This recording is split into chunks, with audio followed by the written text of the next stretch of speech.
우리는 지난 시간까지 유다 지파와 요셉 자손, 즉 에브라임과 므낫세 지파, 이렇게 세 지파가 가나안 땅에서, 요단 서편 가나안 땅에서 기업을, 땅을 분배받는 모습들을 살펴보았습니다. 그리고 이제 7지파가 남게 됩니다. 오늘 본문에도 이야기하는 것처럼 7지파. 구체적으로는 시므온, 스불론, 이사갈, 아셀, 납달리, 단, 베냐민 지파. 이렇게 7지파가 아직 자신들의 땅을, 자신들의 기업을 분배받지 못했습니다.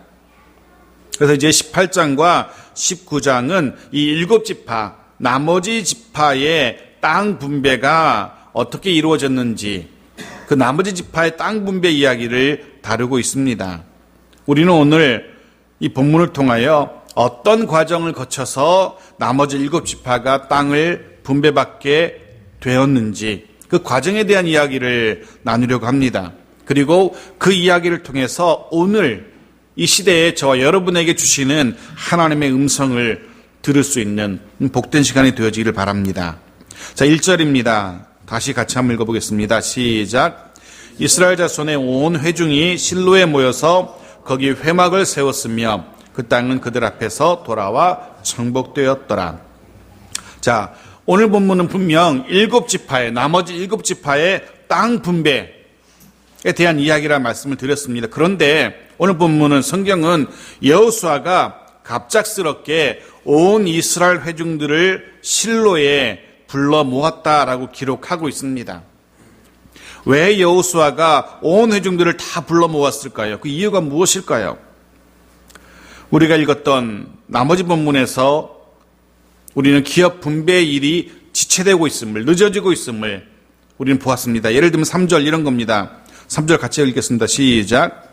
여호수아가 이스라엘 자손에게 이르되 너희가 너희 조상의 하나님 여호와께서 너에게 주신 땅을 점령하기를 어느 때까지 지체하겠느냐. 그렇습니다. 어느 때까지 지체하겠느냐. 어떤 이유에서였는지 가나안 땅의 분배가 늦어지고 있었던 겁니다.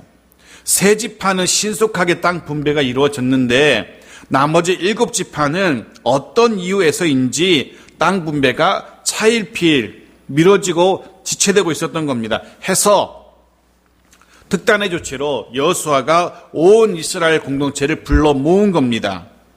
그렇다면 우리 생각에 온 이스라엘 백성들을 소집한 후에 늦어지게 된, 지체되게 된 이유를 이야기하고 그 책임 소재를 가리고 이런 일들이 진행되어야 논리적으로 순서가 맞을 것 같습니다.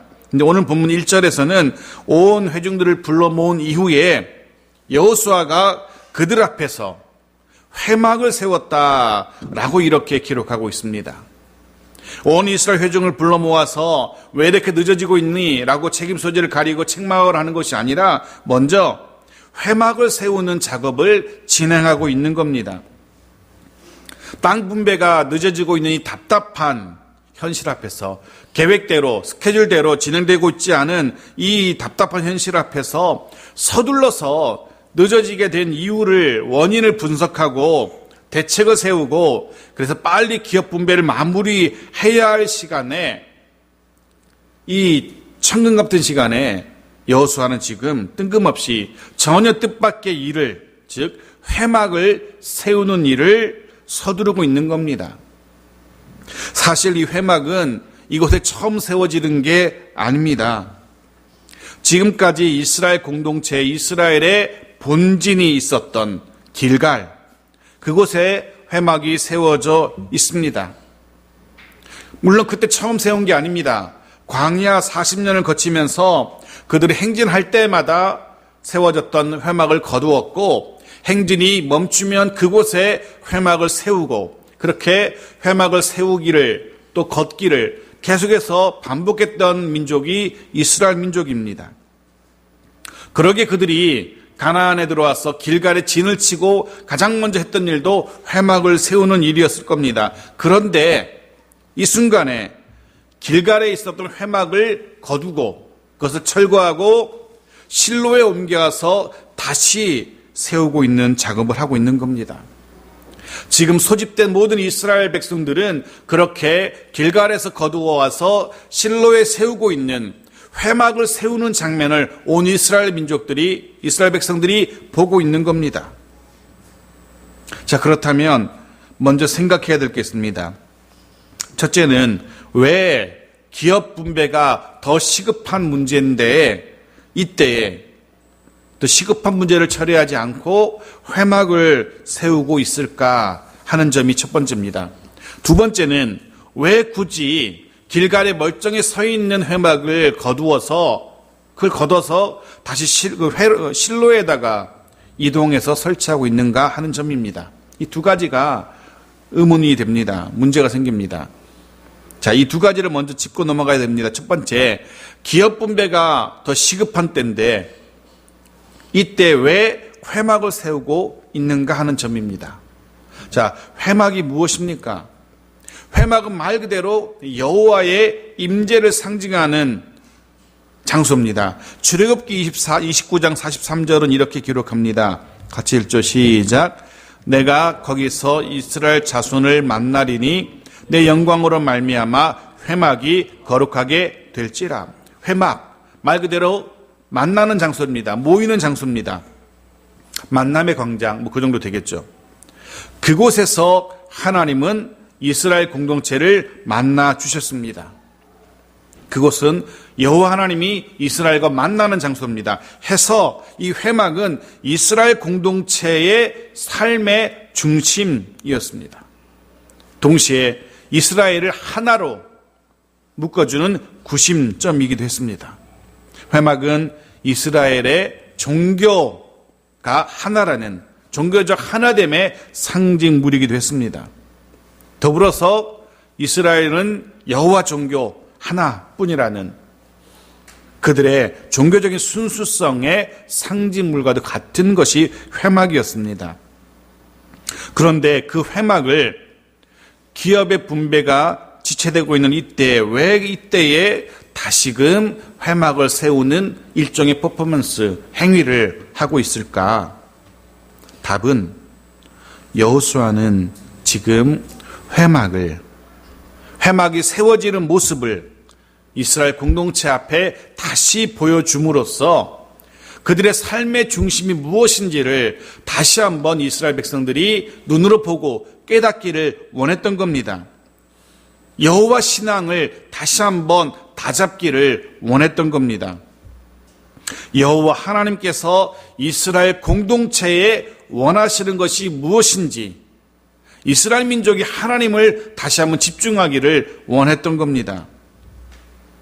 지금 여호수아는 기업의 분배가 지체되고 있는 원인을 분석했고 그 원인에 대한 대안을 제시하고 있는 겁니다. 즉 땅을 주시겠다는 하나님의 약속을 신뢰하지 못하고 차일피일 미루고 있는 이스라엘 공동체의 불신앙, 바로 그것이 기업 분배가 지체되는 원인이라 보았고 해서 여호수아는 먼저 이스라엘 공동체의 신앙을 여호와 하나님을 바라보는 그들의 시선을 다시금 새롭게 하고 있는 겁니다.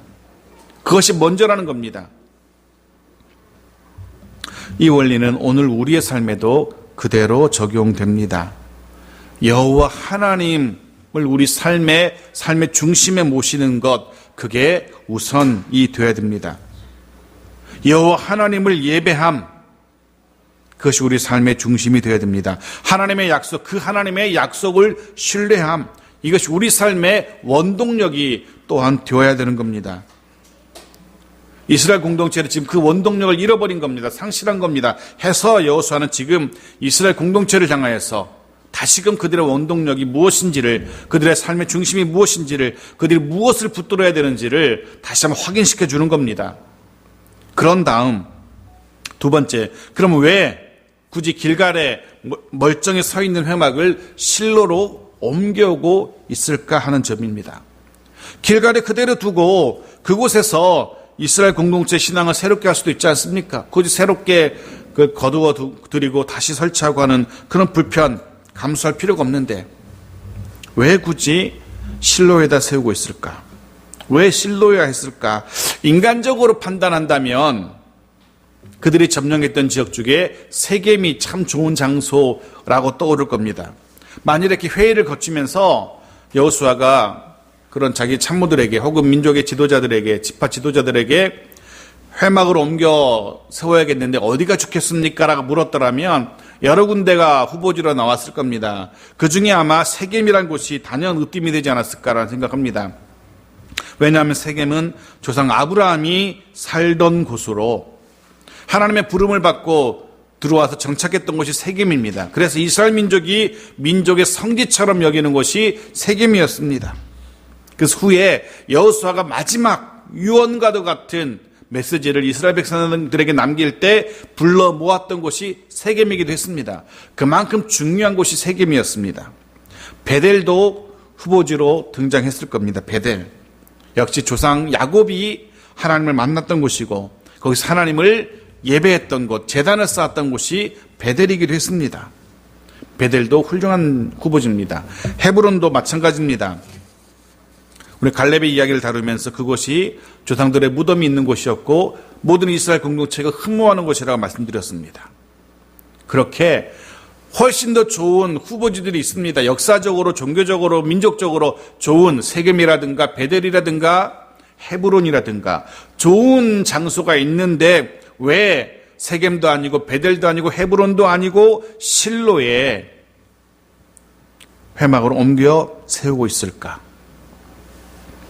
우선 생각해 볼 수 있는 이유는 지형적으로 실로가 가나안의 딱 중심부입니다.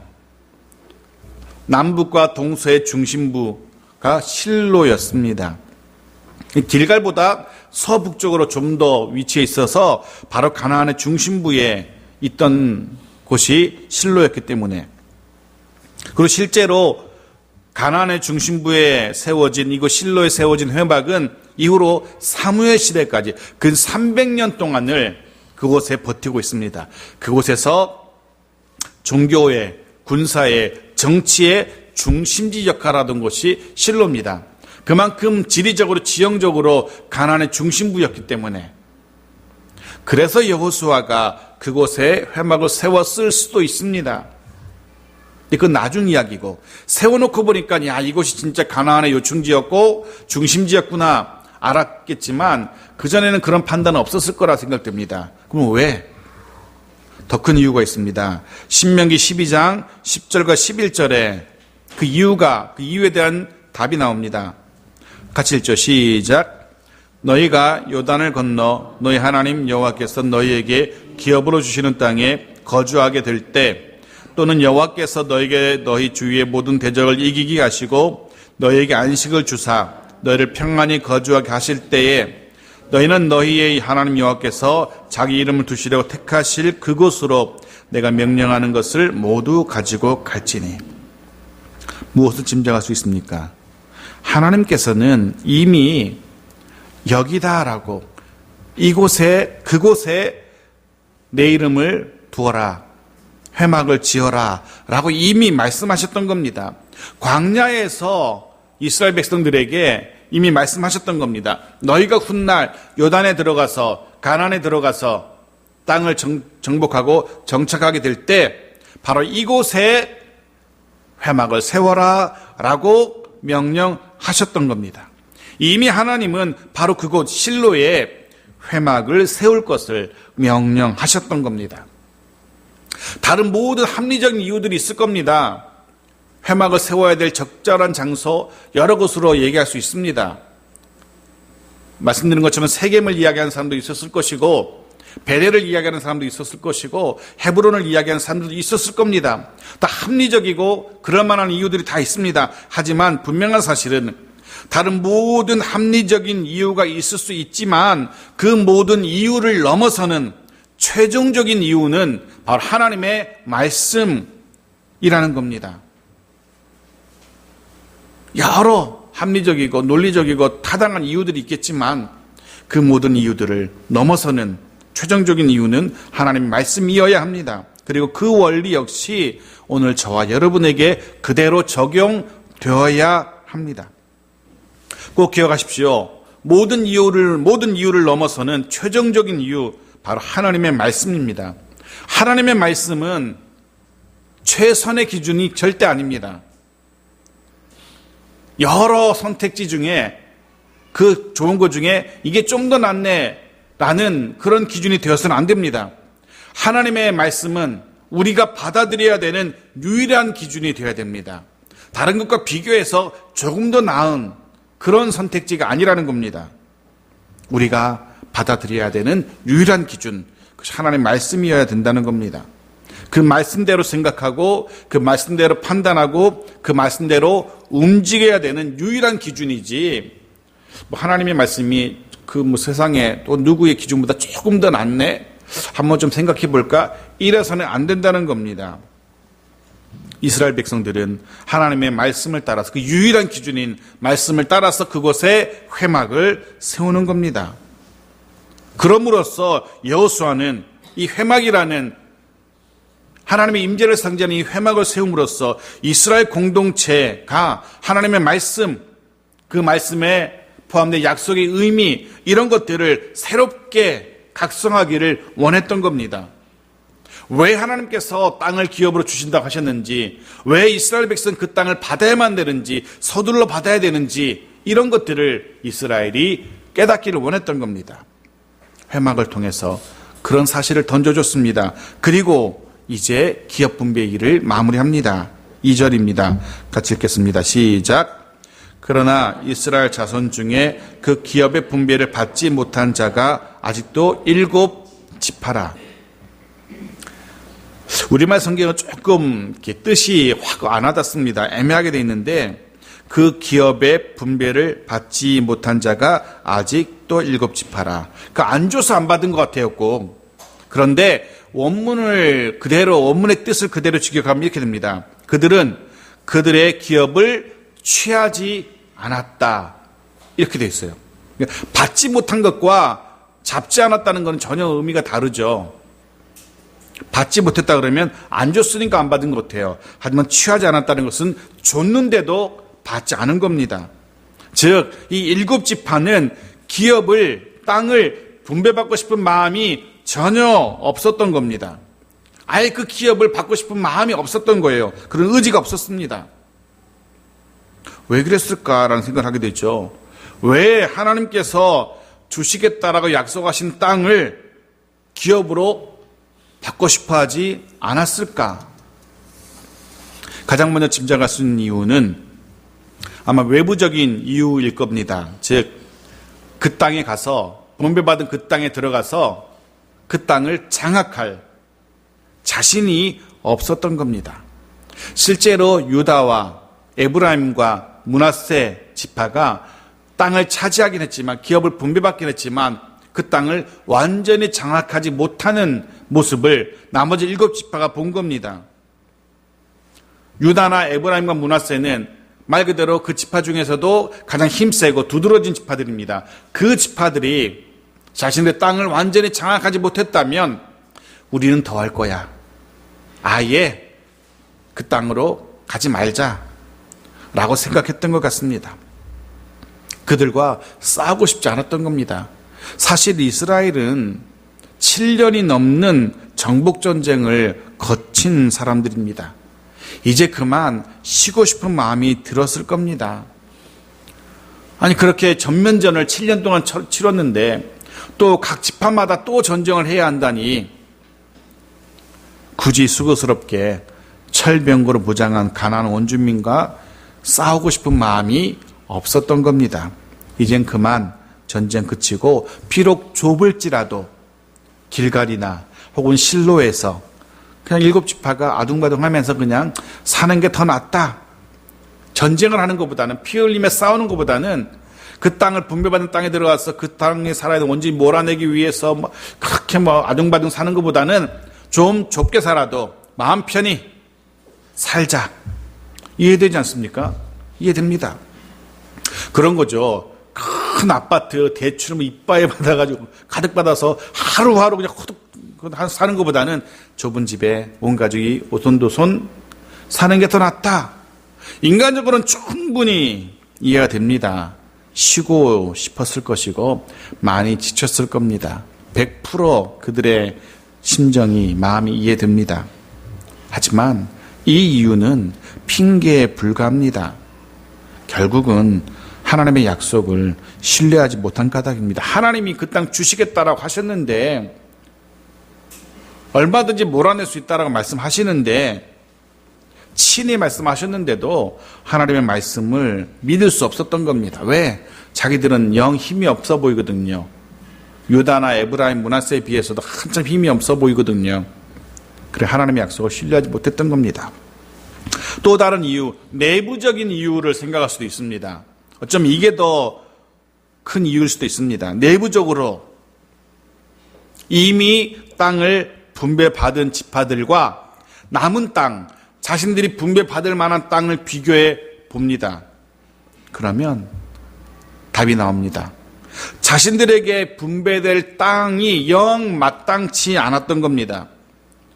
사실 이미 모든 지파들이 탐내던 가나안의 중심부, 비옥한 땅, 그 땅을 누가 이미 차지했습니까? 남쪽 중심부는 유다가, 북쪽의 중심부는 에브라임과 므낫세가 이미 다 차지한 겁니다. 이후에 남은 땅들은 자기들의 눈으로 볼 때는 그저 그런 땅이었던 겁니다. 유다가 받은 땅, 에브라임과 므낫세가 받은 땅을 보니까 다른 땅은 눈에 들어오지가 않는 겁니다. 다른 땅은 받고 싶은 마음이 싹 사라져버린 겁니다. 말 그대로 빈정이 상한 거죠. 불만과 불평이 차오른 겁니다. 해서 불만의 표시로 자기들이 분배받는 작업을 거부하고 있는 겁니다. 마음이 불편하다는 것을 지금, 아니 쟤들한테 저렇게 좋은 땅 주고 우리 나머지 가지고 뭘 나눠 먹으라는 겁니까? 그러고 있는 겁니다. 지금 그 역시 나름 이해가 되긴 합니다. 인간적으로 생각할 때 그런 거죠.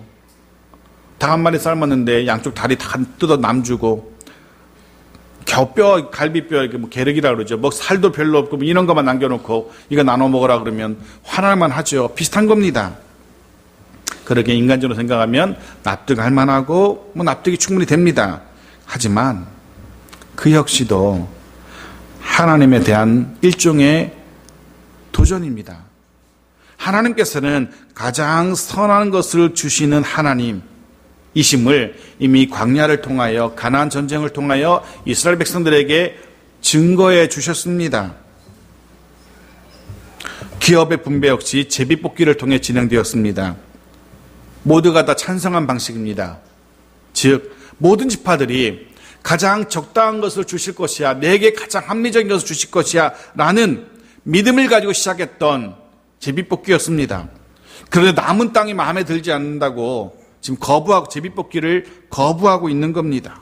그렇다면 이 제비뽑기를 진행하고 계시는 하나님에 대한 도전이 되는 겁니다. 하나님에 대한 도전이 되는 겁니다. 단지 기업만 거부하는 것이 아니라 그 기업을 주신 하나님에 대한 도전이었던 겁니다. 그렇습니다. 지금 땅 분배가 지체되고 있는 이유는 하나님의 약속, 땅을 주시겠다라는 하나님의 약속에 대한 불신앙이었습니다. 자신들의 편안함을, 육체의 편안함을 우선하는 자신의 기분, 더 좋은 땅을 갖지 못한 자신들의 기분, 불만을 우선하고 있는 그런 이유 때문이었던 겁니다. 한마디로 이야기하면 하나님을 향한 불신앙이었던 겁니다. 해서 3절에서 여호수아가 이 점을 정확하게 지적합니다. 3절 같이 읽죠. 시작. 여호수아가 이스라엘 자손에게 이르되 너희가 너희 조상의 하나님 여호와께서 너에게 주신 땅을 점령하러 가기를 어느 때까지 지체하겠느냐. 먼저 이렇게 표현합니다. 이스라엘 지파들이 받아서 누리게 될 땅, 그 땅을 어떻게 표현합니까? 하나님께서 너희에게 주신 땅이라고. 하나님은 그 옛날 땅을 주시겠다라고 믿음의 조상들에게 약속하셨고 이제 실제로 주신 땅입니다. 주신 것 이제 두 손으로 받아서 감사합니다라고 받아서 그 땅에 들어가서 살면 되는 겁니다. 그런데 이들은 이런저런 이유를 들어서 그 땅을 받으려 하고 있지 않은 겁니다. 하나님은 주셨는데 이스라엘은 손을 내밀고 있지 않은 겁니다. 해서 여호수아가 이들을 책망합니다. 도대체 어느 때까지 지체하겠느냐? 왜 손 내밀지 못하고 왜 머뭇거리고 왜 주저하느냐? 왜 하나님이 가라고 하시는 땅으로 가지 않느냐는 이스라엘을 향한 하나님의 책망인 겁니다. 내가 가라고 하는데, 내가 손 내밀려 하는데 왜 머뭇거리냐는 하나님의 책망인 것입니다. 그런데 말씀을 묵상하면서 불현듯 그런 생각이 제게 들었습니다. 어느 때까지 지체하겠느냐는, 가라고 하는데 왜 믿지 못하고 가지 못하느냐, 주는데 왜 믿지 못하고 손 내밀지 못하느냐는 이 책망이 마치 오늘 저와 여러분을 향한 책망처럼 들렸던 겁니다. 냉정하게 돌아보면 하나님께서 우리에게 주신 말씀들, 약속들 혹은 사명들 감당하지 못하고 주저하고 지체하고 있다는 사실을 우리가 스스로가 깨닫게 됩니다. 하나님이 내게 기대하시는, 하나님이 내게 말씀하시는, 하나님이 내게 약속하시는 그 수많은 은혜와 사랑과 약속, 그 말씀들을 신뢰하지 못하고 머뭇거리고 있고 지체하고 있는 것이 우리의 모습이기 때문에 그렇습니다.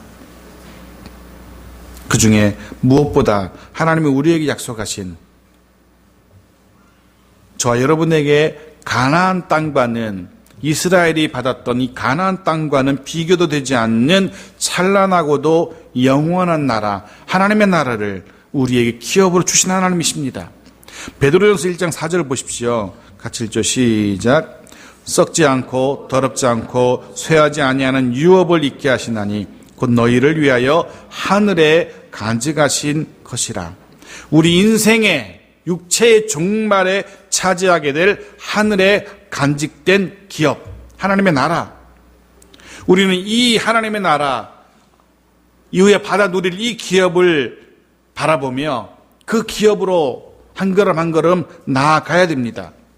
그 나라가 저와 여러분에게, 우리에게 기업으로 주셨다는 사실을 믿음으로 걸어가야 됩니다. 우리에게 그 기업이 약속되었다는 것이 오늘을 살아가는 이유가 돼야 됩니다. 오늘을 살아내는 힘이 되어야 됩니다. 만일에 하나님의 나라가 저와 여러분에게 주어져 있지 않다면 이 땅의 삶은 참 공허하고 이 땅의 삶은 참 무의미하게 될 겁니다. 굳이 우리가 이렇게 예배하거나 굳이 이렇게 할 이유가 없는 겁니다. 살고 싶은 대로 살다가 흙으로 돌아가면 그만입니다. 하지만 우리에게는 영원하고도 찬란한 하나님의 나라가 기업으로 주어졌기 때문에 그 나라를 소망하면서 그 나라를 바라보면서 오늘의 힘든 것들을 이겨내는 겁니다. 하지만 어떤 이들은 그 나라를 달가워하지 않습니다. 그 나라를 향하여 걸어가기를 주저합니다. 왜냐하면 오늘이 더 좋기 때문에 그렇습니다. 이 세상의 것들이 더 화려해 보이고 이 세상의 것들이 더 만나 보이고 이 세상의 것들이 더 좋아 보이기 때문에 그렇습니다. 하나님의 나라를 향하는 그들의 발걸음을 지체합니다. 잊지 마십시오. 세상이 주는 화려함은 순간입니다. 세상이 주는 안락함은 결국은 사라질 아침 안개와도 같습니다. 영원한 하나님의 나라를, 우리에게 약속하신 그 나라를 소망하며 오늘 믿음으로 그 나라를 향하여 걸어갈 수 있는 그런 믿음이 저와 여러분 가운데 있어야 됩니다. 여호수아는 머뭇거리고 주저하고 있는 그들을 향하여서 재촉합니다.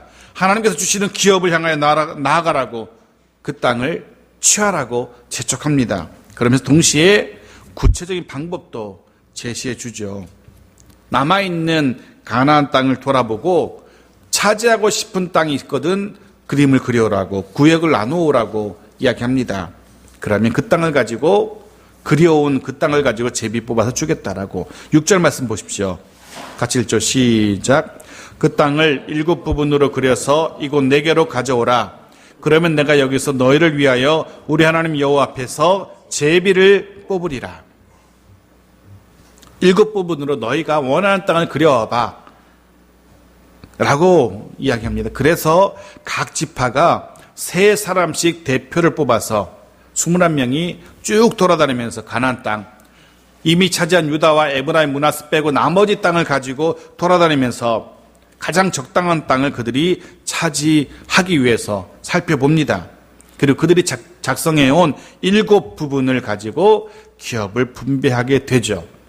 그렇게 분배하는 과정이 이후 11절부터 19장에까지 7지파가 어떤 땅을 받는지가 기록되어 있습니다. 그 부분은 따로 살펴보지 않으려고 합니다. 그들이 무슨 땅을 받았는지 별로 관심도 없고요. 내 땅도 아니고 넘어가려고 합니다. 다음 주에는 이제 20장으로 넘어가서 도피성에 대한 이야기를 나눌 건데요. 다만 오늘 본문을 마무리하기 전에 한 곳만 더 이 기업 분배와 관련된 말씀 중 하나만 더 나누고 오늘 이 말씀을 마무리하려고 합니다. 기업 분배에 대한 이야기를 마무리하려고 합니다. 7절입니다. 같이 7절 시작. 레위 사람은 너희 중에 분깃이 없나니 여호와의 제사장 직분이 그들의 기업이 됨이며 갓과 루벤과 므낫세 반 지파는 요단 저편 동쪽에서 이미 기업을 받았나니 이는 여호와의 종 모세가 그들에게 준 것이니라 하더라. 자, 레위 지파와 관련된 문제를 한 번 더 땅과 관련해서 한 번 더 짚고 넘어가려고 합니다.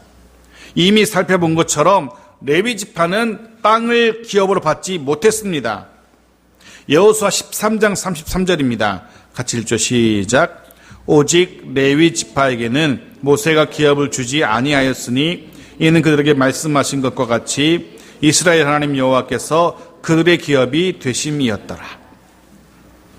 잘 보셔야 됩니다. 성경 읽을 때 그 뉘앙스와 그 표현에 좀 집중할 필요가 있습니다.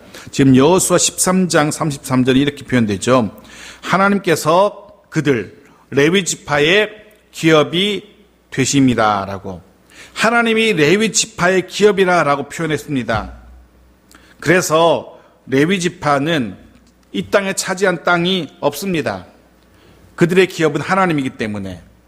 그런데 오늘 우리 읽었던 7절에서는 그 사실을 좀 더 좁혀서 더 구체적으로 표현하고 있었어요. 어떻게 표현했는지 기억나십니까? 제사장 직분이 그들의 기업이 됨이며 이렇게 표현하고 있었어요. 오늘 본문에서는 제사장 직분이, 그 전 부분에서는 지파가 이렇게 표현되어 있어요. 그 차이가 느껴지시는지요? 이런 이야기입니다. 레위 지파라고 혹은 제사장이라고 하나님이 기업이 되어주시는 게 아니라는 겁니다. 레위 지파라고 저절로, 제사장이라고 저절로 하나님이 기업이, 즉 의식주를 책임져 주시는 게 아니라는 표현입니다.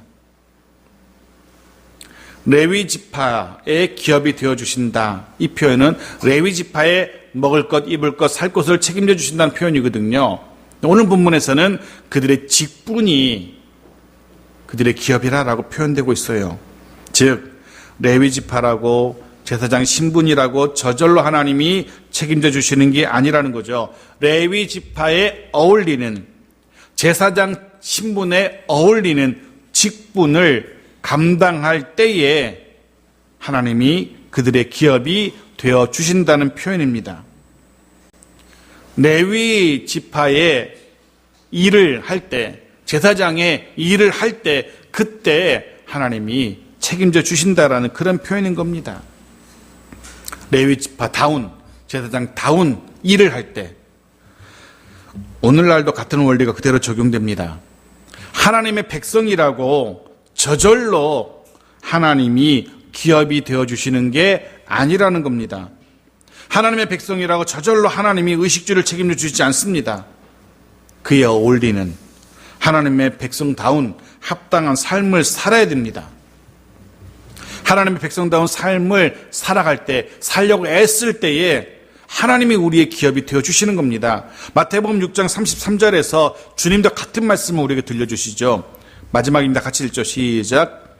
그런즉 너희는 먼저 그의 나라와 그의 의를 구하라. 그리하면 이 모든 것을 너희에게 더하시리라. 무엇이 먼저입니까? 그의 나라와 그의 의를 구하는 것. 하나님의 백성답게, 그 나라 백성답게 하나님의 나라와 하나님의 의를 구해야 됩니다. 그리하면 그럴 때에 하나님이 이 모든 것을 더해 주시는 겁니다. 하나님은 하나님의 백성다운 삶을 사는 하나님의 백성의 기업이 되어 주시는 겁니다. 하나님은 그리스도인다운 삶을 사는 이들의 기업이 되어 주십니다. 바라기는 하나님이 저와 여러분의 기업이 되어 주시기를 소원합니다. 저와 여러분의 삶을 책임져 주시는, 모든 것을 더하시는 하나님이시기를 소원합니다. 그러하기 위하여서 먼저 하나님의 나라를 구하는 하나님의 백성다운 삶을 살 수 있는 우리 모두가 되어야 됩니다. 말씀 마칩니다. 오늘 여호수아는 불신앙으로 인하여 주저앉아 있는 이들을 위하여 책망하며 도전합니다. 어느 때까지 지체하겠느냐며. 이 책망이 또한 나에게 우리에게 주어진 책망이라는 사실을 기억하며 다시금 일어나서 하나님의 백성다운 모습으로 하나님의 약속하신 영광스러운 하나님의 나라를 향하여 힘차게 걸어가는 우리들 모두가 되기를 주의 이름으로 축원합니다. 아멘.